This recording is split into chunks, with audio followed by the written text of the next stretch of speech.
Hi everyone, happy December 12th. I'm kind of experimenting with this lighting here, not sure if it's working out, but we'll see. Smokey's behind me here.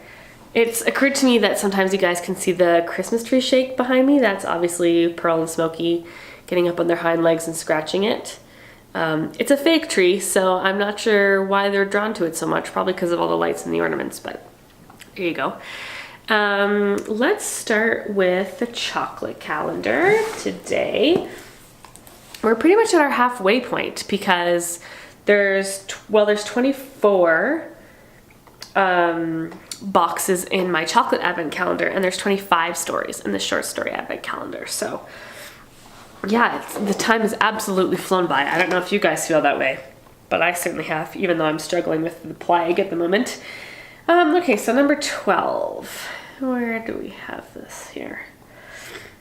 I'm not getting any faster at finding these. Okay, here we go. We've got a little purple bell. So I've started opening them just to show you guys what flavors they are. This looks like dark chocolate. Meh, my least favorite. But a chocolate lover is a chocolate lover, so I will eat it. Anyways, okay, on to the story. Smokey's sticking around. I think she really likes the idea of being on camera. What do you think, Smokey? You like being on camera? Okay, story number 12 is called Souterrain by Maggie Shipstead. So, souterrain is a French word. I don't know the history of it, but sous is under and terrain is ground, I'm pretty sure. Going back to my grade 12 French here. But a lot of the, at least some pivotal moments in the story, take place in the catacombs of Paris, France. So that's what I think the title is referring to. So this was a very, again, kind of a sad, melancholy tale. It's a longer one too. It's almost 30 pages. It's 28 pages. And it's all about family secrets and, you know, when these secrets come out and how they can affect people based on when they come out. So we begin with an old man on his deathbed, and we know that he dies shortly after. And he lives in Paris, and he's kind of drifting in and out of consciousness and remembering things from his childhood. And he wills his Paris home to his granddaughter, Iris, who flies over to Paris from America to live in the house for a little while and find herself.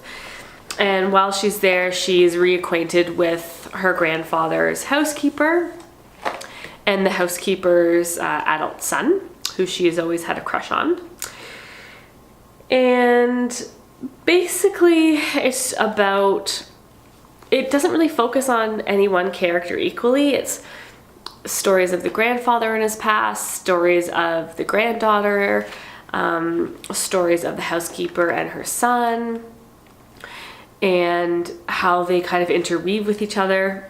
I wouldn't say there's a lot of happiness in these stories, but I did really enjoy this particular story. It took me a while to get into. At first, I didn't like it because a bunch of names are thrown at you with, you know, how they're related. And it was like 2 pages in, and I thought, oh, I'm gonna hate this story because I'm already lost. But I slowed down a bit, referred back a few paragraphs when I was confused about something, and that made a big difference. And I was slowly drawn in.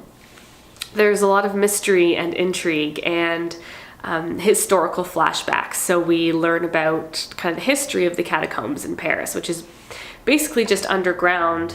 I mean, it's probably better if you just Google it, but it's just underground. Beneath Paris is just a bunch of bones of 6 million people that were just dumped down there because they were running out of room in the cemeteries around the Revolution. And so yeah, there's a lot of mystery around the catacombs, and then there's some references to things that happened in World War II. And those were really fascinating, but sad, obviously. So there's a lot going on in these stories, and they all do kind of weave together. But I found that I was kind of hoping for more by the end. You know, the characters that the author had developed were really well fleshed out for such a short story, for, you know, 30 pages. And if she ever turned this into a novel, I think I would really like to read it, because I was really engaged with what was happening. So yeah, there's my review. Number 12. Great little historical, well, I guess it's not historical fiction, because it takes place in present day with flashbacks from history. Because I don't really know how, what would you call it, like a family saga, I guess? I suppose you would.